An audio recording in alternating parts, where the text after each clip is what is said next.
Hi, these are the top 10 films of 1989. When I say top, I mean my personal favourite films. And here, nostalgia often clouds reason. I grew up on a lot of these films on VHS, so they've climbed up my list, probably knocking out more worthy films. But this is of course a subjective list, so please do include your favourite films down below. Cheers.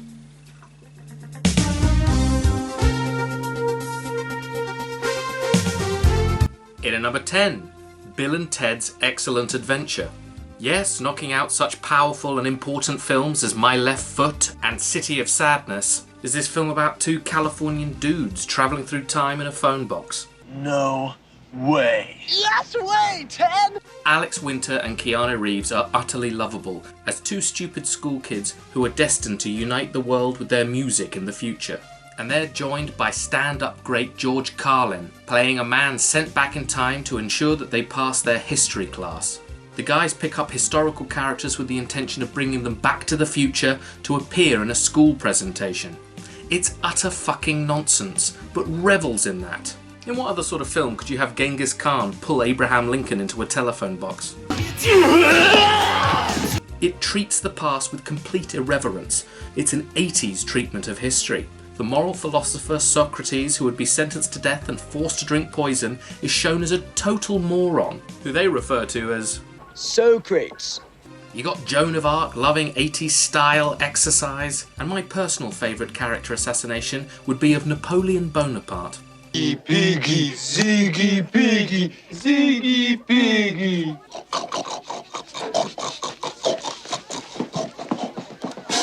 It's also an incredibly charming film and has made my top 10, so there. They do get better. In at number 9, Lethal Weapon 2. Yes, this places while Oliver Stone's Born on the 4th of July and Peter Weir's tearjerker Dead Poets Society don't get a look in. Danny Glover, Mad Mel Gibson and director Richard Donner are back for this second over-the-top 80s action buddy cop movie. It's my favourite in the series. The action is outstanding. The relationship between the two main cops continues to work a treat, and having them go against apartheid-supporting South African politicians was a masterful stroke. Diplomatic community. This is by no means a masterpiece. Joe Pesci is kind of irritating in it, and the romance with Patsy Kensit doesn't really work, but this is just tremendous fun. It literally starts with the musical cue from Looney Tunes, and we move from crazy car chases to exploding toilets and ending with a George Harrison song. I love it, and I can't quite explain why. I don't think you really want to go to South Africa. Why not? Because you're black. You are. In at number 8, War of the Roses. A very bitter comedy about a divorce. This is kind of the opposite of Marriage Story, which showed some love towards the end of a nightmare split. This just gets worse and worse. Divorce is hell, and we're going through it with them every step of the way. Here we have a reunited Michael Douglas and Kathleen Turner from Romancing the Stone and Jewel of the Nile. Due to the chemistry they had in those films, we feel like we already are invested in their relationship when it all goes wrong. Also from those films is Danny DeVito, who is as fun as he can be and also directs the picture. All three are brilliant in it, but especially Douglas, who much like his father Kirk, is at his best playing shits. Oliver, these people are my clients. You are messing with my business. I have the food editor from the Post out there. Is everything all right?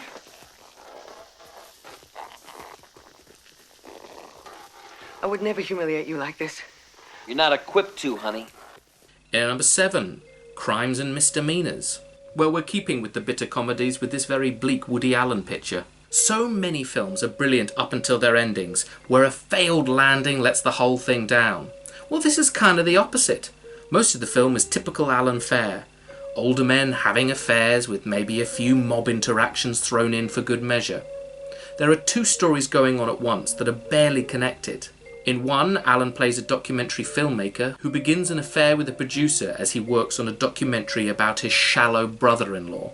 In the other story, Martin Landau plays an eye doctor who can't get out of his current affair with an unstable woman played brilliantly by Angelica Houston, so he ends up hiring a mobster to bump her off. We've kind of been here with Allen before. But this is less of a kind of gripping story and more of a film with a point. Is life fair? No. Does it turn out like it does in the movies? No. Do good guys win? Not necessarily. It's wonderfully bleak, and the final interaction with Alan and Landau as a blind man dances with his daughter at her wedding is one of my favourite film endings of all time. You don't think God sees? God is a luxury I can't afford. In at number 6, The Killer. Yes, this John Woo action gun-fu movie gets a place while films such as Driving Miss Daisy, Drugstore Cowboy, Henry V, Casualties of War, Roger and Me, and The Cook, the Thief, His Wife and Her Lover don't. This is my personal favourite John Woo film. The shootouts are as great as always.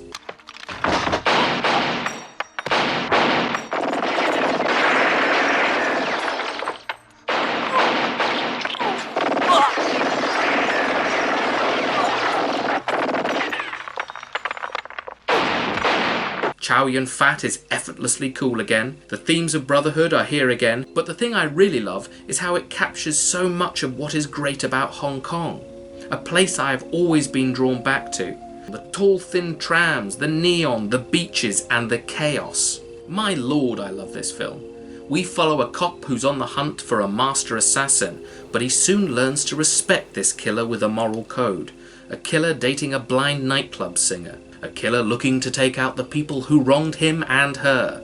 And of course, it's not long before they team up, and it's glorious when they do.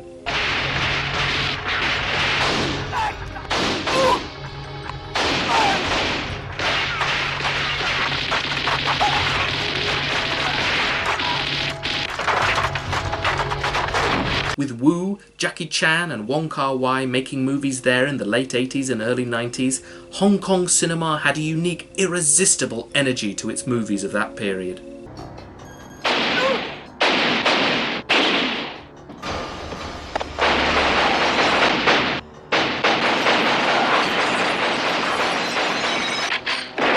Here are some other notable releases of 1989. It was a big year for sequels. Ghostbusters 2 tried to simply repeat the first film again, but I do love the cast, so it's incredibly watchable.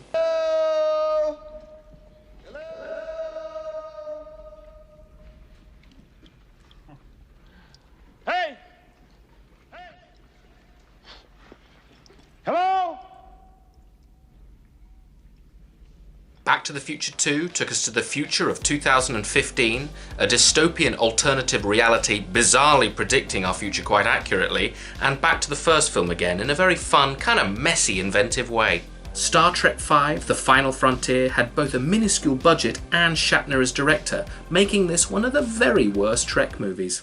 Bourbon and beans, an explosive combination. There was the fourth Amityville horror film, The Evil Escapes, which has a brilliantly ridiculous scene involving a chainsaw.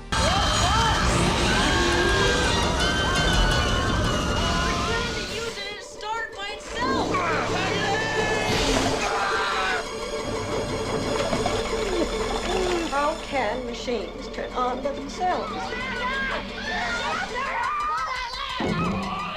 There was The Burbs, which I loved as a kid. He can't come out until he resembles the man that I married. Carol, we don't have that kind of time. And the really, really bizarre Look Who's Talking, where Bruce Willis voices the thoughts of a child. I really don't get it. A sweetie. You must be thinking the same thing I am. Lunch.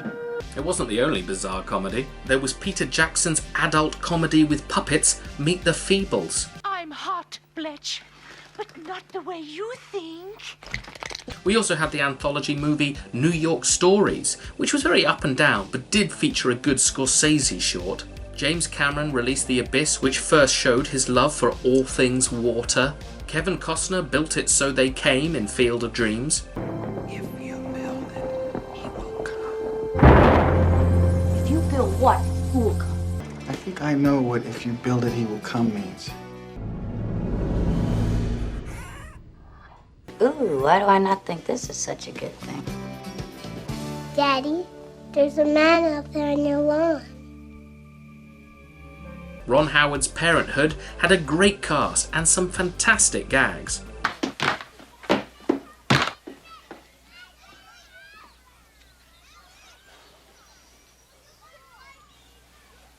He likes to butt things with his head. How proud you must be.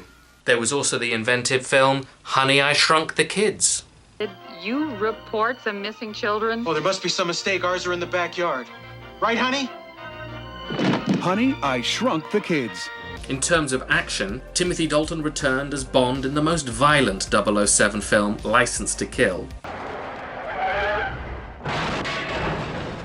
Jack Palance did his best Blofeld impression as a villain, not with a cat, but with mice in Tango and Cash.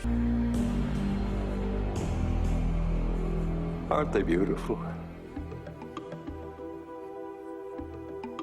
Dolph Lundgren played the Punisher as a man who lives in the sewer taking on the Yakuza.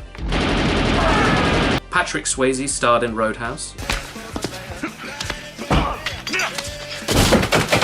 Rutger Hauer starred in Blind Fury.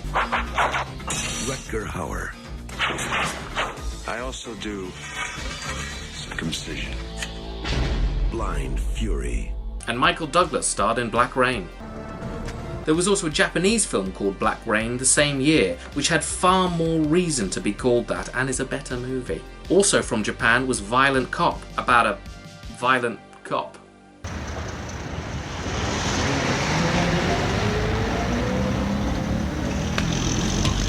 The charming Kiki's Delivery Service, and the grotesque Tetsuo the Iron Man.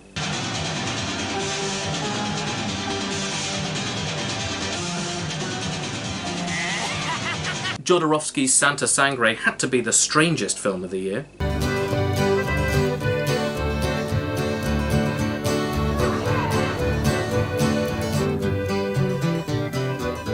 And the final scene of Society had some brilliantly nasty special effects. Please. Right, back to the list. In at number 5, The Fabulous Baker Boys, a sexy, jazzy romance. The ever-likeable Bridges brothers play a piano-playing duo whose lives are turned upside down when they introduce a gorgeous singer to their group, played by a sultry Michelle Pfeiffer. Soon she starts an affair with Beau. No, Jeff, of course. The chemistry between them is sizzling, but so much of the real joy comes from the Bridges as the Bakers. Their natural banter and comfortableness with each other make for arresting cinema. The music is fantastic, and the film has the tone of a jazz standard.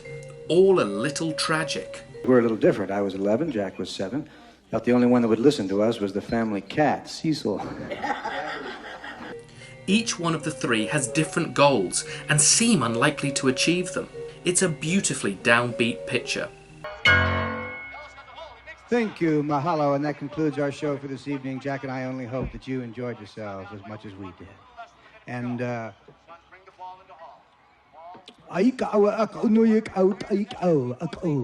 which means paddle home safely. In at number 4, When Harry Met Sally. This is a really uplifting romantic movie with a jazzy soundtrack. Rob Reiner was on one hell of a roll in the 80s, directing classics including This Is Spinal Tap, The Princess Bride, Stand By Me, and this. Here making one of the all-time great romantic comedies. It asks the question, can men and women ever just be friends? And then doesn't answer that. What it does is tell a charming, funny, and totally involving story about the relationship between two people over many years. Billy Crystal plays Harry, a downbeat but very funny man, and Meg Ryan plays Sally, a slightly uptight journalist. Both are brilliant in it, and brilliant together. At first they don't like each other, but slowly become friends and then more than that. And they play all these different emotions perfectly. And helping them with this is Nora Ephron's fantastic script. The dialogue in this is up there with Woody Allen's best. She looked weird, didn't she? She looked really weird. She looked very weird. I've never seen her before. Trust me, she looked weird. Her legs looked heavy. Really, she must be retaining oil. Harry. Believe me, the woman saved everything. In fact, I prefer the smaller comedic moments in this than the ones the film is most remembered for, such as Billy Crystal orgasming in Katz's Deli. Actually, I might have got that wrong. Yes! Yes! Yes! Oh! I'll have what she's having. For a romantic film to work, you have to believe in the couple, and this does the outstanding job of taking two unlikely people and making romantic magic. In at number 3, Batman. This is so high on my list because I have a huge amount of nostalgia for it. This was the VHS I watched more than any other as a young boy. I watched it most weekends, meaning by the end the tape was totally distorted. I watched it so much that this is how I first kind of comprehended time. I would ask how long a train journey would be and my dad would say, about 2 Batmans. Tim Burton was the perfect choice back then to make a dark, adult-ish, big screen Dark Knight movie. His macabre wheelhouse suits this film about a man who dresses like a bat because his parents were killed as he does battle with a psychopathic clown. Getting comedic actor Michael Keaton to play the lead was genius. Out of the suit, he looks genuinely mad, and in the suit, suitably menacing.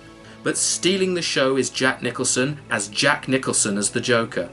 He's having a ball, and I love the writing of the character, as he is genuinely chaotic. He first just poisons random combinations of makeup and cleaning products, then destroys art in an art gallery to go on a date with Kim Basinger, and then throws money away to poison a giant crowd. This is operatic nonsense. A batsuit wearing billionaire fights a gangster clown.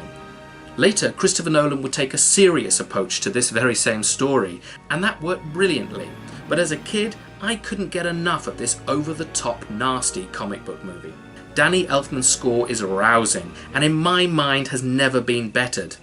And Anton Furst's astonishing sets create a believably rotting, corrupt Gotham. The choice for the whole thing to have a 1940s, 50s look was such a great move. Batman is a timeless character invented in 1940 to entertain children, and by the 80s had become a far more serious, darker character, and this film combines those things. And the Batmobile is amazing. Get in the car. This is by no means a perfect film, but it has a special place in my heart.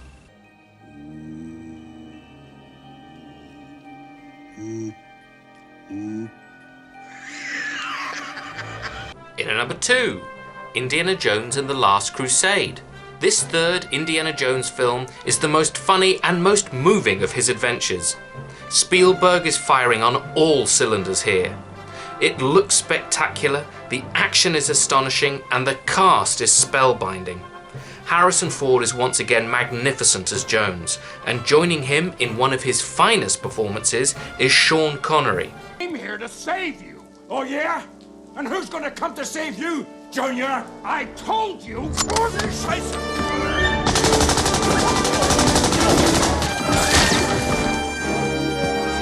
Don't call me Junior. Look what you did. Of course, only James Bond could be his father, but here Connery does a marvellous job of playing a difficult, smart, but cowardly oddball. Their chemistry is something else. I can't forget how wonderful it was. Thank you. It was rather wonderful. Equally funny in the film is Denham Elliott, who here is given a real chance to shine. Papers, please. Papers. Of course. Run. Yes. Papers. Got it here. Just finished reading it myself. Run. Yes. Egyptian Mail. Morning edition. Run. Did you say... Behind the camera, people worked magic. John Williams' score is one of his best, rousing and moving. The set design, the location photography, the stunt work, it's all tremendous. When they rode off at the end into the sunset, it was the perfect end to an outstanding trilogy. Just try to block out any thoughts of CGI monkeys. Henry, follow me. I know the way. And in at number 1, Do the Right Thing. Always do the right thing. That's it? That's it. I got it. I'm gone. This Spike Lee joint is one hell of a movie. It was powerful then and has since lost none of its power or none of its relevance. It was so impactful that only 10 years later it was selected by the Library of Congress for preservation in the National Film Registry. Rather than follow one person, we follow a whole neighborhood in Brooklyn on one incredibly hot summer's day. It's a film full of life, color, attitude, humor, and just anger. Racial tensions in the area begin to reach boiling point as the day's stress leads to violence. The cast is next level, including great performances from Danny Aiello, Ozzie Davis, John Turturro, Rosie Perez and Samuel L. Jackson. And to be honest, most of the cast is fantastic. It deals with race relations straight on and pulls no punches in showing the hatred that lies within so many of us. Lee's filmmaking has never been better. The editing, cinematography and music are all top rate. It has an energy to it that is reminiscent of Scorsese's early work. Lee has a story to tell and a point to make, and manages to do both while also making the film hugely entertaining. Films dealing with these heavy themes can often be somber and preachy, but this manages to get its point across in a riveting and exciting way. It holds a mirror up to life in all its beauty and in all its ugliness. Time out! Y'all take a chill. You need to cool that shit out. And that's the double truth, Ruth. Right, so counting down my top 10. In at number 10, Bill and Ted's Excellent Adventure. In at number 9, Lethal Weapon 2. In at number 8, War of the Roses. In at number 7, Crimes and Misdemeanors. In at number 6, The Killer. In at number 5, The Fabulous Baker Boys. In at number 4, When Harry Met Sally. In number 3, Batman. In at number 2, Indiana Jones and the Last Crusade. And in at number 1, Do the Right Thing. Well, it's certainly not the classiest list in the world, so there are loads of films I've missed out. So what are your top 10 films of 1989? Cheers.